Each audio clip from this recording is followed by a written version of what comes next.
I want to wish everyone a happy Veterans Day. Today's a day we should salute all who have served in the military and be thankful that we live in such a great nation.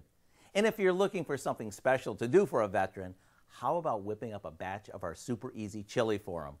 We start by browning some ground beef along with an onion and a bit of garlic in some vegetable oil.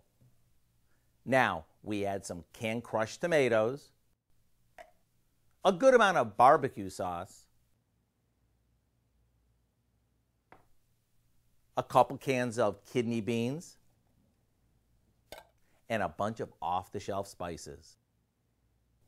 The secret ingredient that makes this stand out from other chilies is the barbecue sauce, which adds a touch of smokiness. After this simmers and the flavors come together, take a pot of this over to a veteran who lives nearby. Just think how much this would mean to them. The recipe for our BBQ One Pot Chili is online now and is ready to help you thank a veteran for all they've done.